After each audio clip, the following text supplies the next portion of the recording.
Thank you, Rita. Thank you, Sally. Right now, we'd like to bring Mark back up and to talk a little bit about we and them is us. So, Mark. Thank you. So, again, I was given a bunch of slides to talk about essentially the generation gap, the difference between older and younger people, but I'm not going to do that today. I have given Tim all of the PowerPoints that they gave me, which includes all the slides that you're not going to see. So if you want to see what I don't tell you, you could get that from Tim. He could email it to you. But I think one of the things that we've been doing in our Optimist Clubs is a disservice to young members who join. And so rather than talk about them as a separate entity, I want to talk about inclusion. That's what we need to do in our Optimist Clubs, is be inclusive of everything. And so what we need to do is look at our commonalities rather than our differences. It is interesting, the differences are interesting, and it tells us something about each of us. But I'd rather, and if you want to learn what those are, ask for Tim for the full presentation. But we have some core values that we share with everybody across culture, across race, across age, across gender. And these are the things we need to focus on in our club so that we are inclusive of everyone who would like to be a part of our organization and help serve the children. So I'm not going to talk about differences. It's good to understand them. But I think what's more important is that we embrace our differences and we don't call people out for their differences. We don't say, we need more people like you, or I know you're young, you would be good on Facebook or social media, so why don't you take that over? You still might want them to do that, but there's a different way to ask for that, okay? If we are inclusive with our language, and also part of what happens when you're trying to embrace different cultures and different perspectives on things, is that you might have to have some change in your club. And that's what the hardest thing for all of us is. We're used to doing, there's a lot of things we do that works, that has been great for 100 years. But we don't have to do it the same way every time. There are different ways to be successful. So if somebody comes in and takes over a program for you, let them do it the way they want to do it. I'm going to talk more about that in a bit, but I'll just give you an example of a club in my area. They've been running this auction it's a quarters auction that they've been doing for years and years and years. They were making like $5,000 a year on this thing. And so they were talking about doing it again. And as Sally said yesterday, it's not good to have the same person, even if you're successful, do it year after year after year. It's always good to bring in new leadership. They learn how to do stuff. They'll learn the project management skills. They're in the professional development program and things like that. So they brought in this new person. Actually, they didn't yet. The other person, the person who'd been doing it for years and years and years very successfully, was talking about it one time, and one of their new members in the club said, you know, if we tried this and this, I think we can make more money. What do you think the next thing was said in the club? Never done it that way. What was it? That'll never work. Yeah, well, that was part of it. We've never done it that way. They said, we've tried that before, it doesn't work. Well, the interesting thing about that particular case was the president of the club happened to be married to this new member. And so he said, guess what? I'm putting Jeannie in charge of the project. Let's let her try and see what happens. You know how much money they made that year? $25,000. Because she did what they'd already tried and hadn't worked.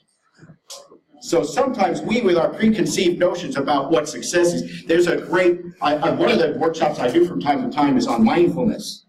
And John Kabat-Zinn, who's, look him up on Google him or whatever, he's very, a leader in the mindfulness field, does meditations and things like that.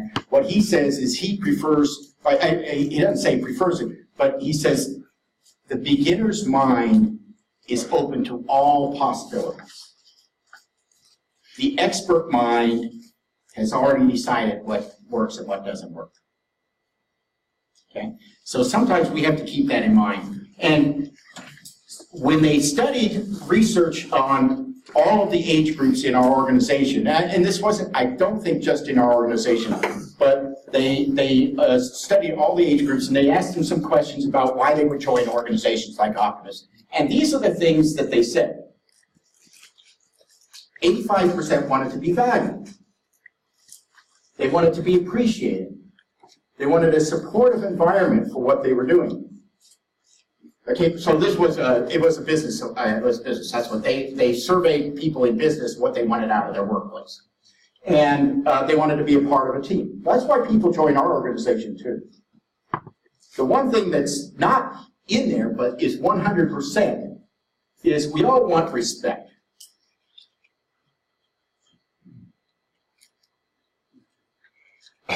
So rather than prescribing how we would treat people, if we treat people with respect, that's where we'll get. So I'm going to give you a little bit of my leadership training. This is one of the things I present to club presidents in club president training.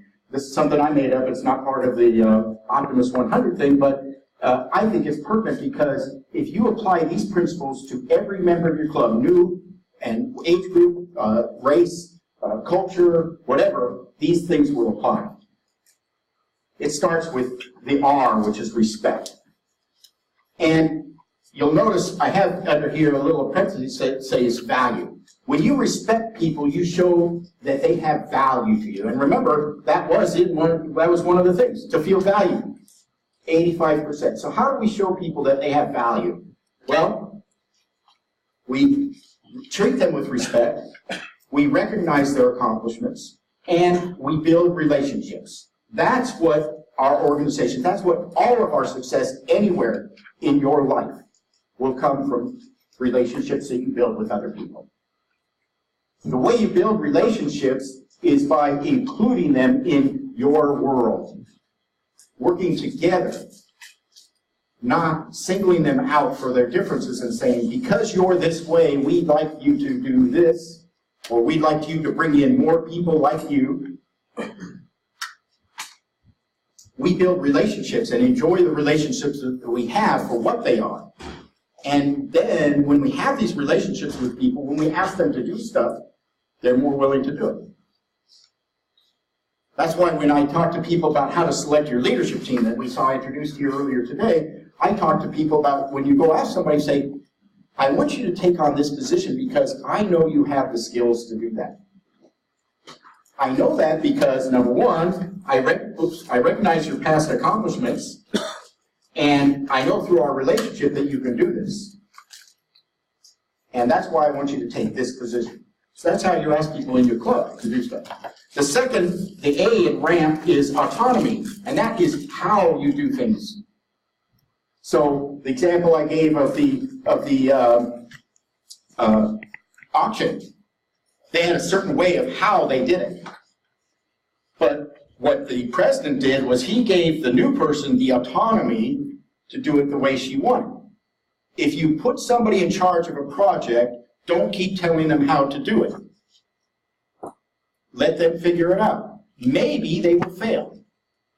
Maybe they'll come back to you and say, I wish I'd done it differently, but what do I do now?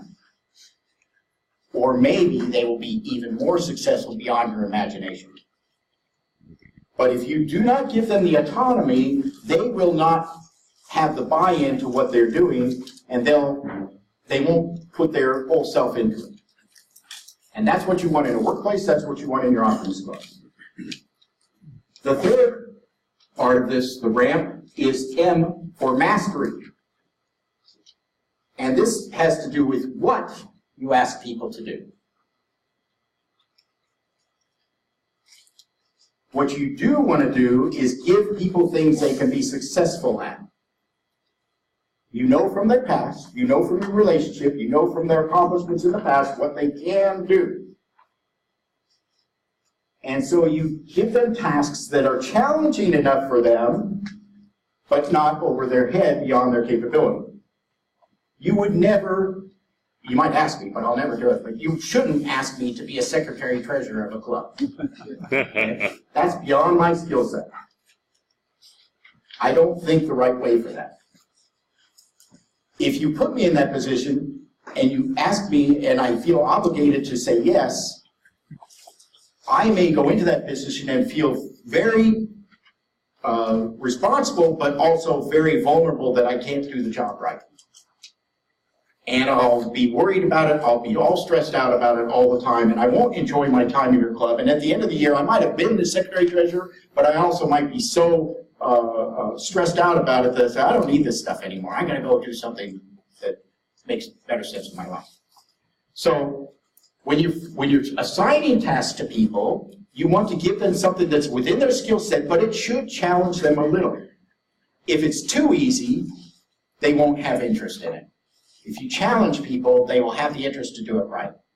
So I say this about lieutenant governors, I say this about any of your district chair positions. Again, going back to what Sally said yesterday, not all of you were there, you're all building bunk beds, but we had a little separate strategic planning session. And what she said is, it's not great to have the same person doing something every year, year after year after year. And that goes for positions like lieutenant governor and things like that. So what? And that's what people will tell me when I ask to be lieutenant governor. And we're going to ask this young over here, who's club president, we're going to ask him next year to be lieutenant governor. He's going to go, I don't know how to do that. And I say, good. I'm glad, because you'll do it right. You know, if you've been club president, it's harder than being lieutenant governor. So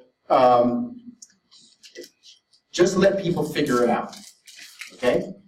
And that will be within, anybody who's been president, being lieutenant governor is within their skill set. You don't have to know how to do it. In fact, as I say, it's better if you don't. And the fourth part of the ramp is purpose. And by the way, I have to give credit because I didn't make all this stuff up. The only thing I added to this was the R at the bottom. The AMP comes from a book called Drive by Daniel Pink. It's a great book. You should read it. And I just added the R part on there. But the P stands for purpose. And of course, we all know what the purpose of our Optimist Clubs are, to serve youth and do great things in our community, make the world a better place. So that's our big purpose.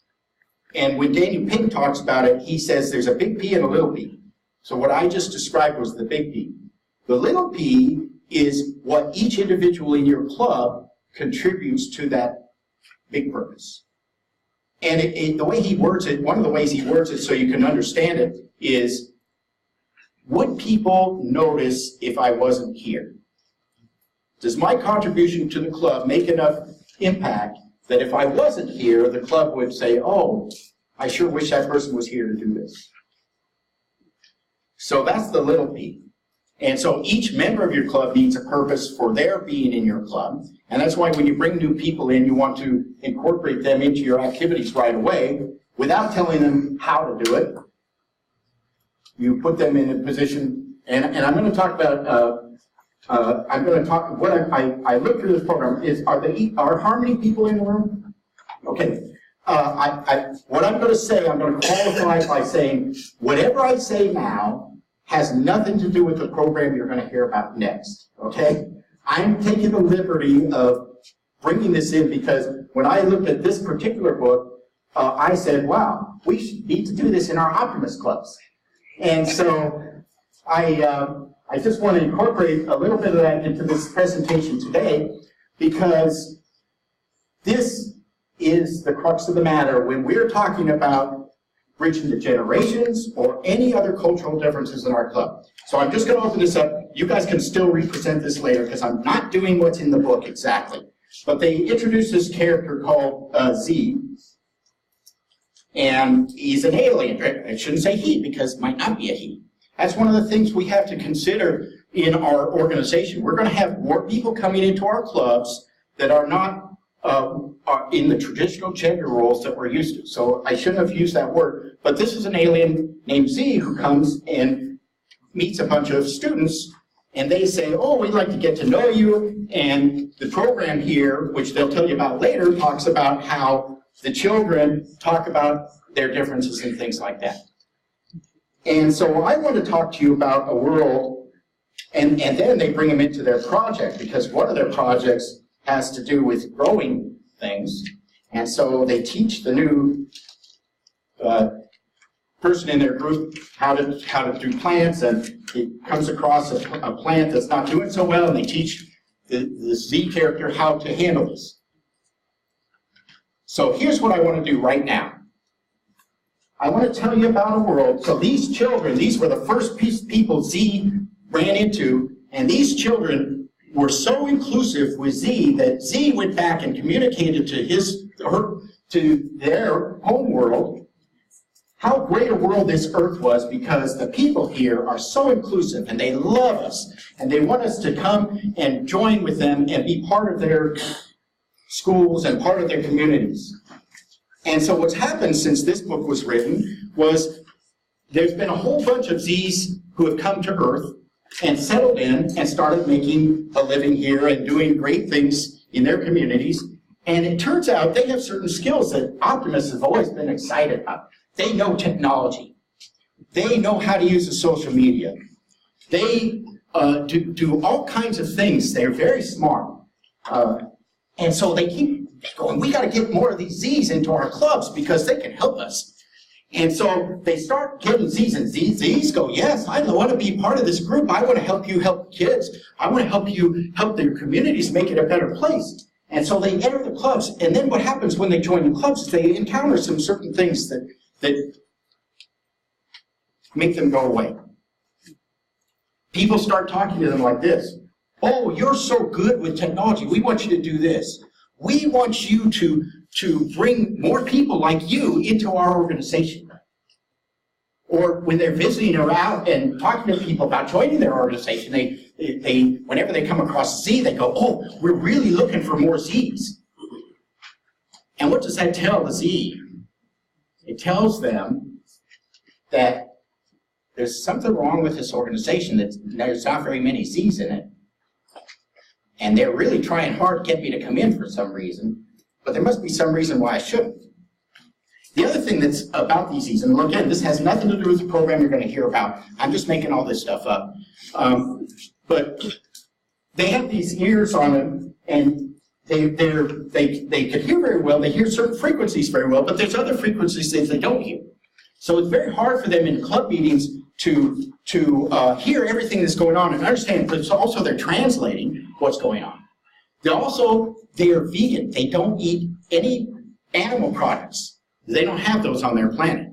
And so often the club is serving meals that they can't eat, and they don't even know sometimes what's in them, because stuff cooked with butter is not vegan. And so they can't do that.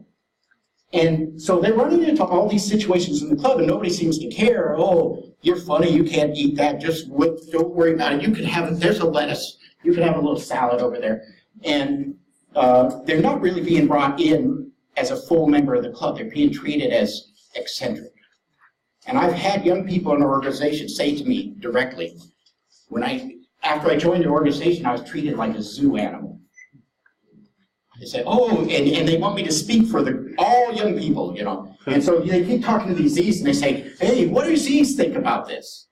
Well, each Z is an individual just like you. Not everybody in this room thinks the same way about things. That's why we don't talk about politics. If we talked about politics, we'd probably be fighting each other. So not all Zs think alike. And the last thing I want to say about Zs is they're really short. And people think it's funny, but they keep saying, oh, you're so short. Why don't you stand up when you talk, even though they're already standing up. They say it all the time. It's so funny. And they don't have the same religion as many of the people in the organization, because they're on a different planet. And so every meeting starts with a pledge of allegiance, which makes no sense. And it starts with a prayer, which makes no sense to the Zs. So here's what I want to do now. I took out all the slides. You wouldn't have to look at the slides because we're going to do a little interaction now. So in the same groups that you were in before, I want you to take the next 5 minutes. I didn't give you much time, I'm sorry. Well, actually, he took a lot of my time at the beginning by talking about jackets that got lost. But, so I'm only going to give you 5 minutes. But I want you in your groups to talk about what you would do to include Zs in your club meetings and your activities. So go.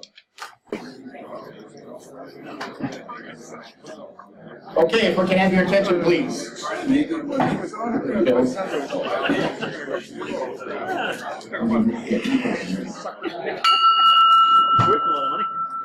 Thank you. You'll be first. Now we'd like to share, what did you come up with in your groups about how we can include Z's in our organization? Go ahead. We talked about introducing ourselves to our prospects and new members, and then asking them for some of their background, so they can talk about themselves. Most people like to do that. And also about having kind of a formal orientation process to get them more involved in the club, get them on projects so they feel involved and working with somebody. Great. Who's next? I'll be next. I don't need that thing. Yeah. Actually, you do, because not all the Z's can hear you. This public speaking is not my skill set. My group said I had to do this. Okay, good. It's good to challenge you. They know you can do it. They know you can master this, and they're challenging you. Okay, our group, we got a little off track. We were this close to solving cancer, and someone said, wait a second, we're talking our new members, and we forgot everything. So, no, we did talk in our group, and one of the things that we were talking about is not just how you welcome people to come to the group, but doing it every day, every time, to everyone. So, for example, the best suggestion I think we heard was that you have someone who's assigned to hand out name tags and shake hands and welcome everyone in, whether it's your guest speaker or a person you haven't seen in 3 months or the new member that just got signed up last week. And to try to make that a part of what you do as an organization. That it's not just one people or just the old timers or just the sponsors, but everyone in the club is trying to do the same thing, but you designate someone so you don't lose them. Yes, I think that's an excellent idea. We used to have a thing with the secret greeter where you would find people if they didn't shake the hands with the secret greeter. I turned it on it's here in our club, and we changed it to the optimist handshake. We designated somebody as the optimistic handshaker, and he or she would go greet every person who walked in the room with the most optimistic handshake they could do.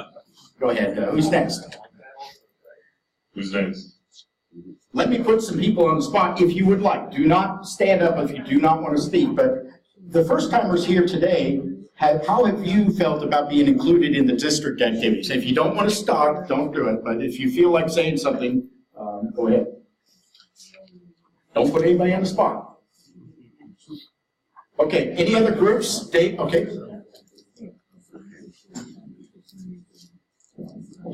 Hello. Well, I think I'm the best person to perform that task. My first time of being here, and I also do remember my first time of being at the Optimist Club of St. Paul. It's about, just like the last speaker said, what came up with in their group. It's about how you feel. First impression lasts really long, but of course, the next impression, because sometimes you go for the first time, you might feel great, but you'll be curious to see, did they just put up a show, or is it just to attract? So you want to see it again and again. So my experience has been great at these events. You know, when people are curious to know about you, it makes you feel welcome. you know, there's nobody that wouldn't like to talk about themselves, and like you've said, it's also the way you ask the person. So warmly, with interest, with curiosity, and that's what my experience has been. Whether even before the events, right from the registration desk to sitting at the poolside and hanging out with people.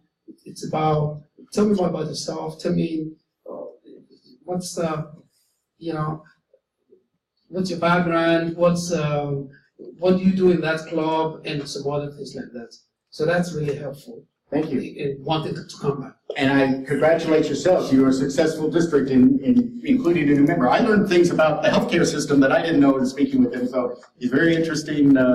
He's got some things that you don't know. Anybody else want to talk about how you're going to include Z's in your club? I think that as leaders of our clubs, and all of us are, that sometimes we find that change and something different is difficult, especially for those, those of us who are older and we're ingrained in our ways and how we do things. But if a Z comes up with an idea, a brand new idea, or how to change something that you've already done, I think as leaders, it's our responsibility then to encourage our club members to say, hey, maybe we could incorporate part of that or some of that into something that we've already done. Or, let's give it a try.